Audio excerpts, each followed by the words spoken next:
Hello जय हिंद नमस्कार दोस्तों, आप सभी का स्वागत है आपके अपने YouTube channel online GK free classes में। आज के इस क्लास में हम एसएससी एमटीएस 2024 के एग्ज़ाम के लिए बहुत ही इम्पोर्टेंट क्वेश्चन लेकर आए हैं और ये सभी क्वेश्चन आपके एसएससी एमटीएस 2024 के एग्ज़ाम के लिए इम्पोर्टेंट रहेंगे, इसलिए इस क्लास को आपको कंप्लीट देखना है और इस क्लास के एंड में आपको बताना है कि आपके टोटल कितने क्वेश्चन है सही होते हैं। और यदि आप इस चैनल से पहली बार जुड़े हैं तो चैनल को कर लीजिए सब्सक्राइब और बेल आइकन को प्रेस करना, ताकि ऐसी ही शानदार क्लास का नोटिफिकेशन आपको सबसे पहले देखने को मिले। तो चलिए शुरू करते हैं आज के इस क्लास को बिना देरी के। पहला प्रश्न है आप सभी के सामने, उस विकल्प का चयन करें जो तीसरी संख्या से उसी प्रकार संबंधित है जिस प्रकार दूसरी संख्या पहली संख्या से संबंधित है और छठी संख्या पांचवी संख्या से संबंधित है। यानी कि पहला प्रश्न आप सभी के सामने नंबर एनालॉजी से संबंधित प्रश्न दिया गया है और आपसे पूछा गया है कि इस प्रश्न चिन्ह के स्थान पर कौन सी संख्या आएगी। तो ऐसे प्रश्न को आप एग्जाम में कैसे सोल्व करेंगे, तो वो देखिए ऐसे प्रश्न के अंदर आपको देखना है कि 4 से यहाँ पर 74 कैसे आया है। फिर सेम इसी प्रकार से हमें यहाँ पर देखना है कि 7 से यहाँ पर 353 कैसे आया है। फिर सेम इसी प्रकार से हम यहाँ पर बताएंगे कि 6 से यहाँ पर क्या आएगा। तो मेरे भाई ऐसे प्रश्न को आप एग्जाम में कैसे सोल्व करेंगे, तो वो देखिए सबसे पहले यहाँ पर देखिए कि 4 से यहाँ पर 74 कैसे आएगा। तो यहाँ पर 4 से 74 कैसे आया है, तो यहाँ पर लॉजिक लगाया गया है। क्या पहले किया गया है 4 का क्यूब। 4 का क्यूब होता है कितना, 64, और इस 64 के अंदर प्लस 10 करके लिखा गया है कितना, 74, और 74 यहाँ पर देखिए आप सभी के सामने दिया गया है। अब देखते हैं कि यही सेम लॉजिक यहाँ पर लगाया गया है कि 7 से यहाँ पर 353 इसी प्रकार से आया है क्या। तो क्या करेंगे, सबसे पहले यहाँ पर देखिए यहाँ पर हम करेंगे 7 का क्यूब। 7 का क्यूब कितना होता है, तो सर 7 का क्यूब होता है 343 और 343 के अंदर क्या कर देंगे, प्लस 10 कर देंगे। तो 343 और 10 मिलकर कितना हो जाएगा, ये हो जाएगा 353। ठीक है, और 353 यहाँ पर देखिए आप सभी के सामने दिया गया है। अब यही सेम लॉजिक हम लगाएंगे किसके अंदर, यहाँ पर 6 के अंदर, और इस प्रश्न चिन्ह की वैल्यू निकालेंगे। तो क्या करेंगे, यहाँ पर देखिए मेरे भाई सबसे पहले हम करेंगे 6 का क्यूब। 6 का क्यूब कितना होता है, तो सर 6 का क्यूब होता है 216, और इस 216 के अंदर हम क्या कर देंगे, प्लस 10 कर देंगे। तो 216 और 10 मिलकर हो जाएगा 226, यानी कि इस प्रश्न चिन्ह के स्थान पर आएगा 226। अब हमें देखना है कि 226 किसी ऑप्शन में है, तो हाँ सर 226 हमें दिया गया है ऑप्शन बी के अंदर। तो पहले प्रश्न के अंदर ऑप्शन बी हो जाएगा सभी का करेक्ट आंसर। तो उम्मीद करता हूं कि पहला प्रश्न आपको अच्छे से क्लियर हो गया होगा। तो चलिए फिर अगला प्रश्न देखते हैं। दूसरा प्रश्न है आप सभी के सामने, उस वैनारेख का चयन करें जो दिए गए वर्गों के बीच संबंध को सर्वोत्तम रूप से दर्शाता है। यानी कि दूसरा प्रश्न आप सभी के सामने वेन डायग्राम से संबंधित प्रश्न दिया गया है और आपसे पूछा गया है कि भतीजी, ब्यूटिशियन और महिलाएं, इनके लिए सही वेन डायग्राम कैसा बनेगा। तो वो देखिए मेरे भाई, जब भी आपको इस तरह का प्रश्न एग्जाम में दिया जाए तो फटाफट से कैसे सोल्व करेंगे। तो सबसे पहले आपको करना क्या है, सबसे पहले जिन शब्दों से आपको वेन डायग्राम तैयार करना है तो उन शब्दों को आपको ध्यान से देखना है और ये पता लगाना है कि उन शब्दों के बीच में आपस में कोई रिलेशन है क्या। जैसे यहाँ पर देखिए फर्स्ट में हमें दिया गया है भतीजी और फिर दिया गया है ब्यूटिशियन। तो क्या भतीजी और ब्यूटिशियन इन दोनों के बीच में कोई रिलेशन है, तो हाँ सर बिल्कुल रिलेशन है। जो भतीजी है वो ब्यूटिशियन हो सकती हैं, लेकिन सभी भतीजी ब्यूटिशियन नहीं हो सकती। तो कुछ भतीजी क्या हो सकती हैं, ब्यूटिशियन हो सकती हैं। ठीक है मेरे भाई, अब इसी प्रकार से आप क्या करेंगे, ब्यूटिशियन और महिलाओं के बीच में क्या करेंगे, रिलेशन देखेंगे। तो क्या ब्यूटिशियन और महिलाओं के बीच में कोई रिलेशन है, तो हाँ सर बिल्कुल ब्यूटिशियन और महिलाएं, इनके बीच में भी रिलेशन है। यानी कि जो महिलाएं हैं वो भी क्या हो सकती हैं, ब्यूटिशियन हो सकती हैं, लेकिन सभी महिलाएं ब्यूटिशियन नहीं हो सकती। तो यहाँ पर देखिए कुछ महिलाएं क्या हो सकती हैं, ब्यूटिशियन। ठीक है मेरे भाई, अब यहाँ पर देखिए यहाँ पर आपको करना क्या है, भतीजी और महिलाएं इन दोनों के बीच में भी आपको रिलेशन देखना है। तो क्या भतीजी और महिलाएं इनके बीच में कोई रिलेशन है, तो हाँ सर बिल्कुल रिलेशन है। जो भतीजी है वो महिलाओं के अंदर आएंगी। ठीक है, तो अब यहाँ पर देखिए वेन डायग्राम कैसे बनाएंगे, तो वो देख लीजिए मेरे भाई। अब यहाँ पर हम क्या करते हैं, एक बार इनको यहाँ से हटा देते हैं। अब देखिए सबसे पहले हम क्या करेंगे, यहाँ पर लेंगे भतीजी।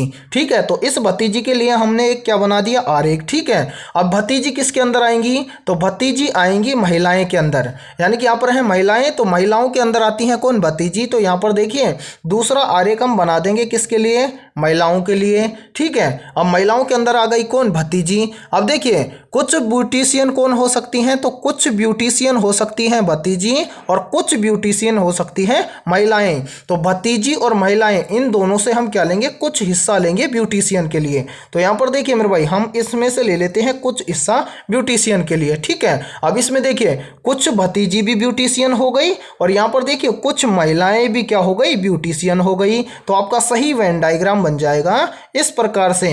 अब आपको देखना है कि ऐसा वेन डायग्राम किसी ऑप्शन में दिया गया है, तो हाँ सर ऐसा वेन डायग्राम हमें दिया गया है ऑप्शन सी के अंदर, तो दूसरे प्रश्न के अंदर ऑप्शन सी हो जाएगा सभी का करेक्ट आंसर। तो उम्मीद करता हूं कि दूसरा प्रश्न भी आपको बहुत अच्छे से क्लियर हो गया होगा। तो चलिए फिर अगला प्रश्न देखते हैं। तीसरा प्रश्न है आप सभी के सामने, नीचे दिए गए विकल्पों में से उस विकल्प का चयन करें जो प्रश्न चिन्ह के स्थान पर आएगा। यानी कि यहाँ पर आपको बताना है कि इस प्रश्न चिन्ह के स्थान पर कौन सा विकल्प आएगा। तो मेरे भाई ऐसे प्रश्न को आप एग्जाम में कैसे सोल्व करेंगे, तो वो देखिए ऐसे प्रश्न को सोल्व करने का सबसे बेस्ट तरीका क्या है। तो सबसे पहले ऐसे प्रश्न में आपको देखना है कि कुर्सी का संबंध लकड़ी के साथ में कैसे है, फिर उसी प्रकार आपको बताना है कि कंबल का संबंध किस शब्द के साथ में होगा। तो मेरे भाई यहाँ पर देखिए कुर्सी का संबंध लकड़ी के साथ में कैसे है, तो यहाँ पर देखिए जो कुर्सी होती है ये बनी होती है किसकी, लकड़ी की। अब मेरे भाई यहाँ पर बताइए, यहाँ पर आप बताइए कि कंबल किसका बना होता है, तो यहाँ पर देखिए कंबल बना होता है ऊन का। तो इस प्रश्न चिन्ह के स्थान पर आएगा ऊन। अब हमें देखना है कि ऊन किसी ऑप्शन में है, तो हाँ सर ऊन हमें दिया गया है ऑप्शन डी के अंदर। तो तीसरे प्रश्न के अंदर ऑप्शन डी हो जाएगा सभी का करेक्ट आंसर। तो उम्मीद करता हूं कि तीसरा प्रश्न आपको अच्छे से क्लियर हो गया होगा। तो चलिए फिर अगला प्रश्न देखते हैं। चौथा प्रश्न है आप सभी के सामने, उस समुच्चय का चयन करें जिसकी संख्याओं के बीच ठीक वही संबंध है जो संबंध निम्नांकित समुच्चयों की संख्याओं में है। यानी कि यहाँ पर देखिए मेरे भाई आप सभी के सामने देखिए एक संख्याओं का समूह ये दिया गया है और एक संख्याओं का समूह ये दिया गया है। अब आपसे पूछा गया है कि जो संबंध इस पहले समूह की संख्या और इस दूसरे समूह की संख्याओं के बीच में जो समूह हो, यानी कि जो संबंध है वही संबंध इन चारों विकल्पों में से किस विकल्प की संख्याओं में है। तो मेरे भाई ऐसे प्रश्न को आप एग्जाम में फटाफट से कैसे सोल्व करेंगे, तो वो देखिए इसके लिए बहुत ही शानदार तरीका बताएंगे और इस तरीके के आधार पर ही आप ऐसे प्रश्न को सोल्व कर सकते हैं। तो देखिए मेरे भाई तरीका क्या है वो देखिए। सबसे पहले तो यहाँ पर देखिए पहला समूह है ये वाला, तो इस समूह की संख्याओं में क्या संबंध है वो देखिए। फिर यही संबंध हम यहाँ पर देखेंगे कि इस दूसरे समूह की संख्याओं में क्या संबंध है। तो यहाँ पर देखिए संबंध क्या है, तो यहाँ पर क्या किया गया है, पहले इस 10 और इस 5 का आपस में गुणा किया गया है। तो देखिए 10 और 5 इन दोनों का हम आपस में गुणा करेंगे, तो 10 का गुणा 5 के साथ में करेंगे तो 10 पंजे हो जाएगा 50। और इस 50 का क्या किया गया है, 9 से गुणा करके लिखा गया है कितना, 450। ठीक है, और 450 देखिए इन दोनों के बीच में दिया गया है। अब यहाँ पर देखिए सेम इसी प्रकार से मेरे भाई यहाँ पर देखिए यहाँ पर है 8 और यहाँ पर है 5, तो इन दोनों को आपस में गुणा करिए पहले। तो यहाँ पर देखिए 8 का गुणा करेंगे 5 के साथ में, तो 8 पंजे कितना हो जाएगा 40, और 40 का गुणा 9 के साथ में करेंगे तो यहाँ पर हो जाएगा कितना 360, और 360 यहाँ पर देखिए आप सभी के सामने दिया गया है। अब यही संबंध आपको देखना है, यानी कि इन चारों विकल्पों में से हम ऐसे विकल्प का चयन करेंगे जिसकी पहली और आखिरी संख्याओं को आपस में गुणा कर दें और जो संख्या है उस संख्या का गुणा हम 9 के साथ में करें तो उन दोनों के बीच की संख्या निकल कर आ जाए। जैसे यहाँ पर हम ऑप्शन ए को चेक करेंगे मेरे भाई। ऑप्शन ए में देखिए, ऑप्शन ए में देखिए पहले यानी कि इस ऑप्शन ए के विकल्प में पहली संख्या है 7 और आखिरी संख्या है 3। तो पहले हम क्या करेंगे, इन दोनों संख्याओं को आपस में गुणा करेंगे।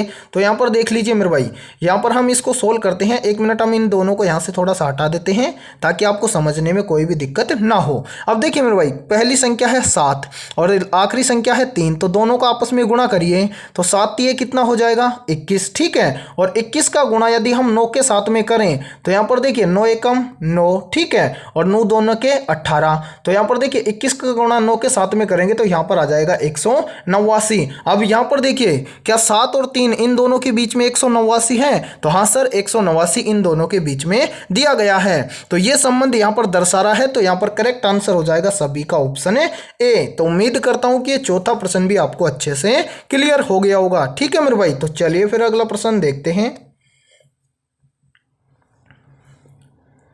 पांचवा प्रश्न है आप सभी के सामने, उस विकल्प का चयन कीजिए जो तीसरे शब्द से उसी प्रकार संबंधित है जिस प्रकार दूसरा शब्द पहले शब्द से संबंधित है। यानी कि यहाँ पर आपको बताना है कि वायरोलॉजी का संबंध है विषाणु के साथ में, तो कार्डियोलॉजी का संबंध किस शब्द के साथ में होगा।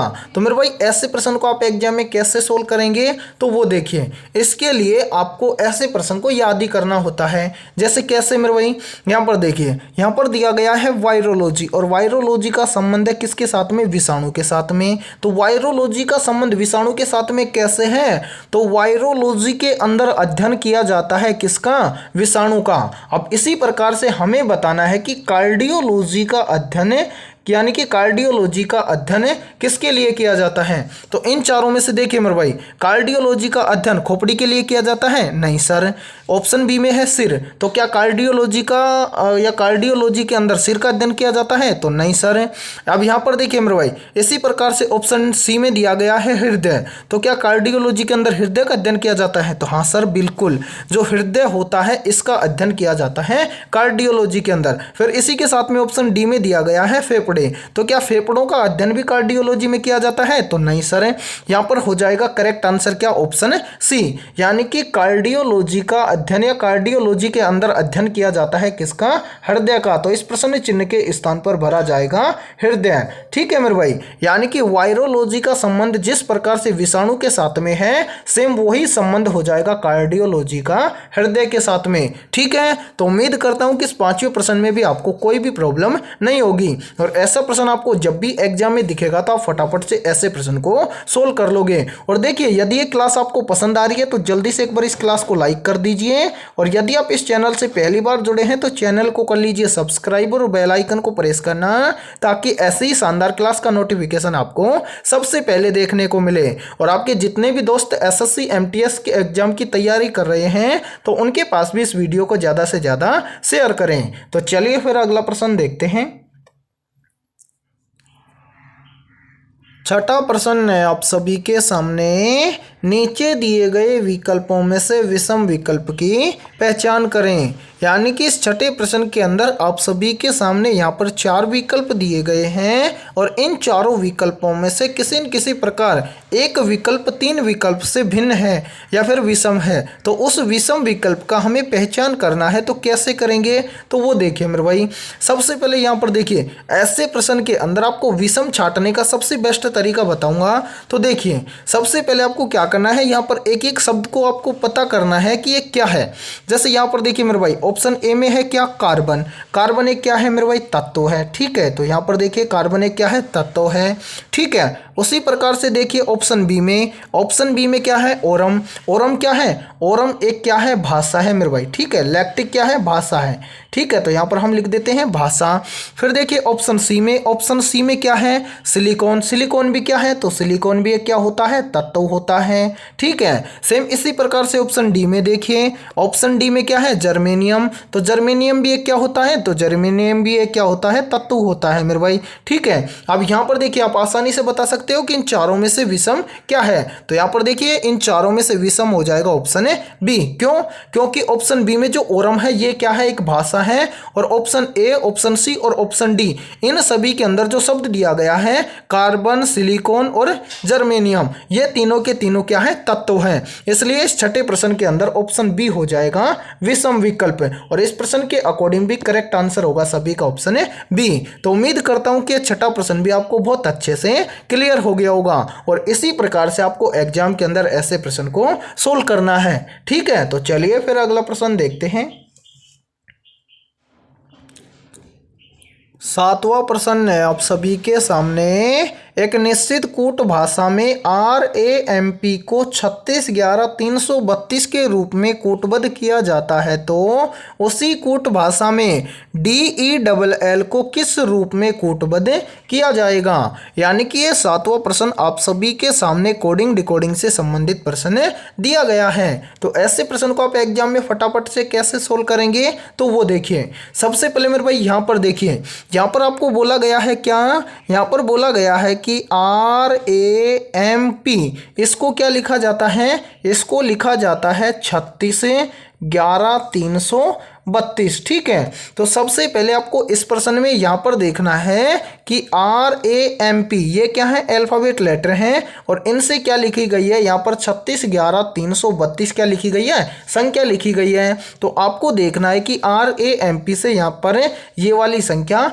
कैसे लिखी गई है। ठीक है मेरे भाई, तो यहाँ पर देखिए सबसे पहले यहाँ पर क्या है, अल्फाबेट लेटर हैं और यहाँ पर क्या है, संख्या है। तो हम क्या करेंगे, सबसे पहले अल्फाबेट लेटर का नंबर करेंगे। जैसे यहाँ पर देखिए फर्स्ट में है R आता है अल्फाबेट लेटर के अंदर 18 नंबर पर। फिर क्या है, A आता है 1 नंबर पर है। फिर क्या है, M कितने नंबर पर आता है, M आता है अल्फाबेट लेटर के अंदर 13 नंबर पर है। फिर क्या है, P कितने नंबर पर आता है, तो P आता है अल्फाबेट लेटर के अंदर 16 नंबर पर। अब यहाँ पर ध्यान से देखिए कि यहाँ पर इस संख्या से ये वाली संख्या कैसे लिखी गई है। तो सबसे पहले मेरे भाई यहाँ पर देखिए, यहाँ पर है 18 और 18 से यहाँ पर लिखा गया है 36। तो 18 से 36 कैसे लिखा जाएगा, तो यहाँ पर देखिए यदि हम इस 18 का क्या कर दें, इस 18 का हम 2 से गुणा कर दें तो 18 दूना हो जाएगा 36, यानी कि इस 18 का 2 से गुणा करके लिखा गया है। फिर देखिए मेरे भाई A आता है, यानी कि R के बाद में A आता है, A का नंबर होता है 1 और 1 को लिखा गया है ऐसे कि ऐसे 1। ठीक है, फिर देखिए A के बाद में क्या है, M आता है 13 नंबर पर और यहाँ पर ध्यान से देखिए 13 को लिखा गया है ऐसे कि ऐसे 13। ठीक है, फिर क्या है, यहाँ पर है P का नंबर है 16 और 16 को लिखा गया है 32। तो 16 से 32 लिखा गया है कैसे, तो यहाँ पर क्या किया गया है, 16 का 2 से गुणा करके लिखा गया है 16 दूना 32। ठीक है, यहाँ पर समझिए क्या किया गया है इस प्रश्न के अंदर है, यानी कि यहाँ पर देखिए ध्यान से एक बार हम क्या करते हैं, कलर चेंज कर लेते हैं ताकि आपको स्पष्ट तरीके से समझ में आ जाए। जैसे मेरे भाई यहाँ पर आपको ये वाले अल्फाबेट लेटर दिए गए हैं, तो इसमें पहला लेटर है R, तो R का नंबर आता है 18 और 18 का 2 गुना करके लिखा गया है 36। ठीक है, फिर देखिए लास्ट में है P का नंबर होता है 16 और 16 को लिखा गया है 32, यानी कि 16 का भी क्या किया गया है 2 गुना। और जो बीच में 2 संख्या हैं इनको भी देखिए हम कलर चेंज कर लेते हैं ताकि आपको और भी स्पष्ट तरीके से समझ में आ जाए। तो देखिए बीच में है एक तो है A का नंबर है 1, तो इसको लिखा गया है ऐसे कि ऐसे 1। फिर है M का नंबर है 13 और 13 को लिखा गया है ऐसे कि ऐसे, यानी कि यहाँ पर अल्फाबेट लेटर है पहला और आखिरी, उन दोनों का तो डबल करके लिखा गया है और जो बीच में है उसको लिखा गया है ऐसे कि ऐसे। ठीक है मेरे भाई, तो यहाँ तक आपको अच्छे से क्लियर हो गया होगा। अब आपको क्या पूछा गया है तो वो देखिए, इसको हटा देते हैं यहाँ से। अब देखिए आपसे क्या पूछा गया है, आपसे पूछा गया है कि इसी प्रकार से DELL का कूट क्या होगा। तो सबसे पहले हम क्या करेंगे, इनका नंबरिंग करेंगे। जैसे देखिए मेरे भाई D आता है 4 नंबर पर है, E आता है 5 नंबर पर है, L आता है 12 नंबर पर है और L आता है 12 नंबर पर। अब हम क्या करेंगे, जो पहला लेटर है इसका तो 2 गुना करके लिखेंगे। तो यहाँ पर 4 है, 4 का 2 गुना कितना होता है, तो 4 का 2 गुना होता है 8। ठीक है मेरे भाई, फिर क्या किया था, लास्ट की संख्या का 2 गुना किया था, तो लास्ट की संख्या है 12। तो यहाँ पर देखिए मेरे भाई 12 का 2 गुना करेंगे तो 12 का 2 गुना कितना होता है, तो 12 का 2 गुना होता है 24। ठीक है, अब यहाँ पर बीच की संख्या क्या है, यानी कि यहाँ पर है 5 और 12, तो इसको हम ऐसे के ऐसे लिख देंगे 5 और 12। ठीक है, अब हमें क्या करना है, हमें देखना है कि यहाँ पर 85 12 24 किसी ऑप्शन में है। तो ध्यान से देखिए 85 12 24 हमें दिया गया है ऑप्शन सी के अंदर, तो 7वें प्रश्न के अंदर ऑप्शन सी हो जाएगा सभी का करेक्ट आंसर। तो उम्मीद करता हूं कि 7वां प्रश्न आपको बहुत अच्छे से क्लियर हो गया होगा और किसी भी क्वेश्चन में आपको कोई भी दिक्कत हो तो आप कमेंट सेक्शन के अंदर पूछ सकते हैं। ठीक है, तो चलिए फिर अगला प्रश्न देखते हैं। आठवां प्रश्न है आप सभी के सामने, दिए गए विकल्पों में से उस संख्या का चयन कीजिए जो निम्न श्रेणी में प्रश्नवाचक चिन्ह के स्थान पर आएगी। यानी कि आठवां प्रश्न आप सभी के सामने सीरीज से संबंधित प्रश्न दिया गया है और आपसे पूछा गया है कि इस प्रश्न चिन्ह के स्थान पर कौन सी संख्या आएगी।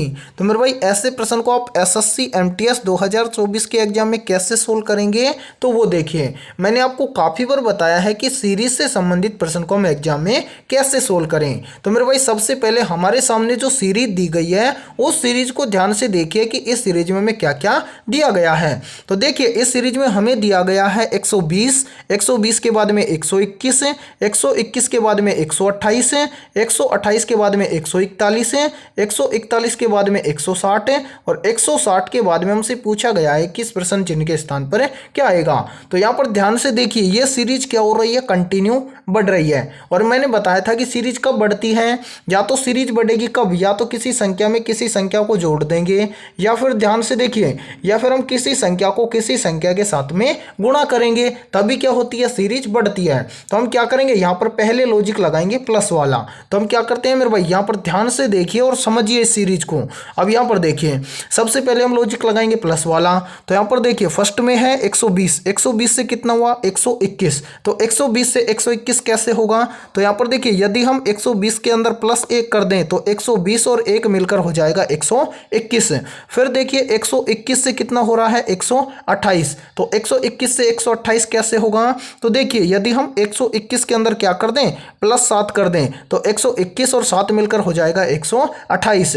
फिर देखिए 128 से कितना हो रहा है 141, तो 128 से 141 कैसे हो जाएगा।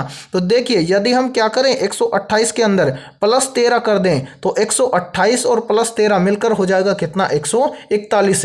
फिर देखिए मेरे भाई 141 से कितना हो रहा है 160, तो 141 से 160 कैसे हो जाएगा। तो देखिए यदि हम क्या करें 141 के अंदर प्लस 19 कर दें तो 141 और 19 मिलकर हो जाएगा 160। अब सेम इसी प्रकार से हमें बताना है कि 160 से इस प्रश्न चिन्ह के स्थान पर क्या आएगा। तो इसके लिए यहाँ पर देखिए, यहाँ पर जो संख्या है इसको ध्यान से देखिए। यहाँ पर देखिए मेरे भाई यहाँ पर क्या हुआ है, पहले +1, फिर क्या हुआ +7, फिर क्या हुआ +13, फिर क्या हुआ +19। अब आगे क्या होगा, प्लस तो होगा लेकिन कितना प्लस होगा। तो यहाँ पर देखिए 1, 7, 13, 19, इसमें कोई लॉजिक लगा नहीं लगा। तो अब इसके लिए हम क्या करेंगे, यहाँ पर देखिए मेरे भाई, यहाँ पर ध्यान से देखिए, यहाँ पर हम क्या करेंगे अब दूसरा लॉजिक और लगाएंगे। क्या लॉजिक लगाएंगे तो वो देखिए सबसे पहले 1 से कितना हुआ 7, तो 1 से 7 कैसे हो जाएगा। तो देखिए यदि हम 1 के अंदर क्या कर दें, यहाँ पर +6 कर दें तो 1 और 6 मिलकर हो जाएगा 7। फिर देखिए 7 से कितना हो रहा है 13, तो 7 से 13 कैसे हो जाएगा। तो ध्यान से देखिए यदि हम 7 के अंदर भी +6 कर दें तो 7 और 6 कितना हो जाएगा 13। फिर देखिए 13 से कितना हो रहा है 19, तो 13 से 19 कैसे हो जाएगा। तो यहाँ पर देखिए यदि हम 13 के अंदर भी +6 कर दें तो 13 और 6 मिलकर हो जाएगा 19। अब इस 19 के बाद में प्लस वाली संख्या में ज्ञात करनी है। तो यहाँ पर ध्यान से देखिए, यहाँ पर सभी में क्या हो रहा है +6 +6 +6, तो अब आगे भी क्या हो जाएगा, तो आगे भी हो जाएगा +6। तो यहाँ पर देखिए 19 और 6 कितना हो जाएगा, तो 19 और 6 हो जाएगा 25, ठीक है। यानी कि 19 के बाद में यहाँ पर होगा +25। अब क्या करेंगे 160 और 25 को आपस में प्लस कर देंगे तो इस प्रश्न चिन्ह की वैल्यू निकल कर आ जाएगी। तो यहाँ पर देखिए मेरे भाई यहाँ पर है 160 और यहाँ पर प्लस कर देंगे कितना 25 है, तो 160 और 25 मिलकर कितना हो जाएगा, तो 160 में +25 कर देंगे तो ये हो जाएगा 185। यानी कि इस प्रश्न चिन्ह के स्थान पर भरा जाएगा 185। अब हमें देखना है कि किसी ऑप्शन में 185 है, तो हाँ सर 185 हमें दिया गया है ऑप्शन बी के अंदर। तो 8वें प्रश्न के अंदर ऑप्शन बी हो जाएगा सभी का करेक्ट आंसर। तो उम्मीद करता हूं कि ये 8वां प्रश्न भी आपको बहुत अच्छे से क्लियर हो गया होगा, ठीक है। तो चलिए फिर अगला प्रश्न देखते हैं। 9वां प्रश्न है आप सभी के सामने, अक्षरों के उस संयोजन का चयन कीजिए जिसे दी गई श्रृंखला के रिक्त स्थानों में क्रमबद्ध रूप से रखने पर श्रृंखला पूर्ण हो जाएगी। यानी कि इस सीरीज में आपको बताना है कि इस सीरीज में हम किस विकल्प को रखें या फिर किस विकल्प के लेटर हम रखें कि ये श्रृंखला पूर्ण हो जाए। तो मेरे भाई ऐसे प्रश्न को आप एग्जाम में फटाफट से कैसे सोल्व करेंगे, तो वो देखिए। इसके लिए सबसे बेस्ट तरीका है क्या, तो सबसे पहले आपको क्या करना है, यहाँ पर जो ये वाली श्रृंखला दी गई है, इस श्रृंखला के अंदर टोटल कितने लेटर हैं उनको आपको काउंट करना है। और मेरे भाई यदि एक बार इस प्रश्न को आप सोल्व करना सीख जाओगे ना इस वीडियो में, तो आप ऐसे प्रश्न को कभी एग्जाम के अंदर छोड़कर नहीं आओगे। जब भी ऐसा प्रश्न आपको एग्जाम में दिखेगा तो आप मात्र 2 से 3 सेकंड के अंदर ऐसे प्रश्न को सोल्व कर दोगे। तो यहाँ पर देखिए सबसे पहले हम क्या करेंगे, यहाँ पर इस सीरीज के अंदर जितने भी लेटर हैं इन सभी को हम काउंट करेंगे। जैसे यहाँ पर देखिए एक खाली स्थान सहित आपको काउंट करना है, 2 3 4 5 6 7 8 9 10 11 12 13 14 15 टोटल लेटर कितने हैं 15। तो यहाँ पर मेरे भाई हम क्या करेंगे, यहाँ पर देखिए टोटल लेटर आए 15। अब 15 का हम गुणनखंड करें तो देखिए 15 का गुणनखंड हम करें तो या तो 5 गुणा हम 3 कर सकते हैं या फिर हम 3 गुणा में 5 कर सकते हैं। अब देखिए यदि हम 5 लेटर का हिस्सा करें या 5 लेटर का जो पार्ट हम बनाएं तो कितने बनेंगे 3 बनेंगे, और 3 के पार्ट यानी कि हिस्से हम बनाए तो कितने बनेंगे 5 बनेंगे। और मैं काफ़ी बार बता चुका हूं कि ऐसे प्रश्न के अंदर आपको जितने बड़े पार्ट बने उतने बड़े पार्ट आपको बनाने हैं। जैसे यहाँ पर हम 5 लेटर का पार्ट बनाएंगे तो कितने बनेंगे 3, और हमें क्या करना है 5 लेटर वाला ही बनाना है। चाहे तो आप 3 के भी बना सकते हो पर कितने बनेंगे 5 बनेंगे। तो हमें क्या करना है, जितने ज़्यादा लेटर आए और जितने कम पार्ट बने उस तरह से आपको सोल्व करना है। तो हम यहाँ पर बनाएंगे 5 लेटर का हिस्सा। जैसे यहाँ पर देखिए मेरे भाई 1 2 3 4 5 पहला हिस्सा ये हो जाएगा। उसके बाद में देखिए 1 2 3 4 5 दूसरा हिस्सा ये हो जाएगा। उसके बाद में देखिए 1 2 3 4 5 तो एक हिस्सा ये हो जाएगा। ठीक है मेरे भाई, यहाँ तक उम्मीद करता हूँ कोई भी दिक्कत आपको नहीं होगी। ठीक है, अब हिस्से हम लिख देते हैं। पहला हिस्सा ये है, दूसरा हिस्सा ये है और तीसरा हिस्सा ये है। ठीक है, अब पहले हिस्से में देखिए लास्ट में कौन सा लेटर है एम है। ठीक है मेरे भाई, इसी प्रकार से तीसरे हिस्से में देखिए लास्ट में कौन सा लेटर है एम है। तो यहाँ पर दूसरे में भी लास्ट में कौन सा लेटर आएगा तो एम आएगा, तो यहाँ पर हम भर देंगे एम। ठीक है, यहाँ तक कोई दिक्कत नहीं है। अब देखिए मेरे भाई दूसरे हिस्से के अंदर देखिए यानी कि यहाँ पर क्या है, मतलब लास्ट से पहले क्या है टी है। इसी प्रकार तीसरे हिस्से में देखिए लास्ट से पहले क्या है टी है। ठीक है, तो यहाँ पर देखिए पहले हिस्से में लास्ट से पहले क्या होगा टी होगा, तो यहाँ पर हम भर देंगे टी। ठीक है, अब यहाँ पर देखिए तीसरे हिस्से में देखिए पहला लेटर क्या है क्यू है, और पहले इस भाग के अंदर देखिए यानी कि पहले इस पार्ट के अंदर देखिए पहले क्या है क्यू है, तो दूसरे के अंदर भी यहाँ पर क्या हो जाएगा क्यू हो जाएगा, तो यहाँ पर हम भर देंगे क्यू। ठीक है, अब यहाँ पर देखिए दूसरे हिस्से में देखिए क्यू के बाद में क्या है ए है, और तीसरे हिस्से में भी देखिए क्यू के बाद में क्या है ए है। तो यहाँ पर पहले हिस्से में देखिए क्यू के बाद में क्या आ जाएगा ए आ जाएगा, तो यहाँ पर हम भर देंगे ए। ठीक है, अब पहले हिस्से में देखिए ए के बाद में क्या है पी है। तो अब इसी प्रकार से यहाँ पर देखिए पहले में क्या है ए के बाद में पी है, तो यहाँ पर देखिए दूसरे में भी ए के बाद में हम क्या भर देंगे पी भर देंगे। ठीक है, इसी प्रकार से तीसरे हिस्से में ए के बाद में हम क्या भर देंगे पी भर देंगे। अब हमने कौन कौन से लेटर भरे हैं, तो हमने भरा है पहले ए, उसके बाद में टी, उसके बाद में क्यू, फिर हमने भरा पी, फिर हमने भरा एम और फिर हमने भरा पी। अब हमें देखना है कि A T Q P M P हमें किस ऑप्शन के अंदर दिया गया है। तो ध्यान से देखिए A T Q P M P ये हमें दिया गया है ऑप्शन डी के अंदर। तो 9वें प्रश्न के अंदर ऑप्शन डी हो जाएगा सभी का करेक्ट आंसर। तो उम्मीद करता हूं कि 9वां प्रश्न आपको बहुत अच्छे से क्लियर हो गया होगा, और जब भी आपको ऐसा प्रश्न एग्जाम में दिखेगा तो आप ऐसे प्रश्न को जरूर सोल्व करके आएंगे। ठीक है मेरे भाई, तो चलिए फिर अगला प्रश्न देख लेते हैं। 10वां प्रश्न है, आप सभी के सामने दिए गए विकल्पों में से लुप्त संख्या ज्ञात कीजिए। यानी कि ये 10वां प्रश्न आप सभी के सामने मिसिंग नंबर से संबंधित प्रश्न दिया गया है और आपसे पूछा गया है कि इस प्रश्न चिन्ह के स्थान पर कौन सी संख्या आएगी। तो ऐसे प्रश्न को आप एसएससी एमटीएस के एग्जाम में कैसे सोल्व करेंगे तो वो देखिए भाई मैंने आपको काफ़ी बार बताया है कि ऐसे प्रश्न को एग्जाम में हम सोल्व कैसे करते हैं। तो मैंने बताया था कि जहाँ पर आपको बड़ी संख्या दिखे तो ऐसे प्रश्न को सोल्व किया जाता है बड़ी संख्या की ओर। अब यहाँ पर ध्यान से देखिए बड़ी संख्या आपको इस प्रश्न में दिख रही है बीच के अंदर। ठीक है मेरे भाई, यहाँ पर बड़ी संख्या है बीच में। तो अब हमें पता करना है कि यहाँ पर 62 कैसे आया है, यहाँ पर 95 कैसे आया है और यहाँ पर 74 कैसे आया है। उसी से हमें पता चल जाएगा कि इस प्रश्न चिन्ह के स्थान पर क्या आएगा। तो सोल्व कैसे करेंगे तो वो देखिए मेरे भाई, सबसे पहले हम यहाँ पर देखेंगे कि यहाँ पर 62 कैसे आया है। तो यहाँ पर देखिए 62 से ऊपर एक संख्या है 17 और 62 से जस्ट नीचे एक संख्या है 28। तो 17 और 28 का हम आपस में क्या करें कि यहाँ पर बीच में 62 आ जाए। तो यहाँ पर लॉजिक लगाया गया है क्या, सबसे पहले जो ये ऊपर 17 दिया गया है तो इस 17 का क्या किया गया है, इस 17 का किया गया है 2 से गुणा। 17 का 2 से गुणा करके क्या हो जाएगा, यानी कि 17 का गुणा 2 से करेंगे तो यहाँ पर हो जाएगा 34। और इस 34 के अंदर क्या किया गया है, जो 62 के नीचे जो ये वाली संख्या 28 दी गई है, इस संख्या को यानी कि 28 को इस 34 के अंदर जोड़कर लिखा गया है कितना, 62। यानी कि 34 और 28 को जोड़ेंगे तो कितना हो जाएगा 62, और 62 यहाँ पर देखिए आप सभी के सामने दिया गया है। अब यही प्रकार देखेंगे हम कहाँ पर, यानी कि इसी प्रकार से हम यहाँ पर देखेंगे कि 95 यहाँ पर इसी प्रकार से आया है क्या। तो यानी कि यहाँ पर देखिए सेम इसी प्रकार से यहाँ पर देखिए 95 के ऊपर भी एक संख्या है और 95 के नीचे भी एक संख्या है। तो ऊपर की संख्या क्या है 23 है। तो इस 23 का हम क्या करेंगे, सबसे पहले ध्यान से देखिए इस 23 का हम क्या करेंगे 2 से गुणा करेंगे। तो 23 का 2 से गुणा करेंगे तो 23 दूना कितना हो जाएगा 46 हो जाएगा। और इस 46 के अंदर हम क्या कर देंगे, जो 95 के जस्ट नीचे ये 49 है, इस 49 को हम इसके अंदर ऐड कर देंगे। तो ध्यान से देखिए 46 और 49 दोनों को जोड़ेंगे तो कितना हो जाएगा, तो 46 और 49 हो जाएगा 95। और ध्यान से देखिए बीच में यहाँ पर 95 दिया गया है। अब इसी प्रकार से हमें यहाँ पर ज्ञात करना है कि यहाँ पर 74 कैसे आया है। तो इसके लिए हम कलर चेंज कर देते हैं। अब देखिए मेरे भाई, अब देखिए इसी प्रकार से 74 के जस्ट ऊपर एक संख्या आएगी, यानी कि इसके लिए क्या है प्रश्न चिन्ह है, और इस 74 के जस्ट नीचे क्या है 44 है। तो अब यहाँ पर ध्यान से देखिए, अब इस प्रश्न चिन्ह के स्थान पर हम कौन सी संख्या रखें कि उस संख्या का हम 2 से गुणा कर दें और जो संख्या है उसके अंदर हम इस 44 को रख दें। तो उस यानी कि उस संख्या के अंदर इस 44 को हम जोड़ दें तो ये बीच वाली संख्या 74 निकल कर आ जाए। तो ध्यान से देखिए ऑप्शन ए के अंदर हमें दिया गया है क्या 36।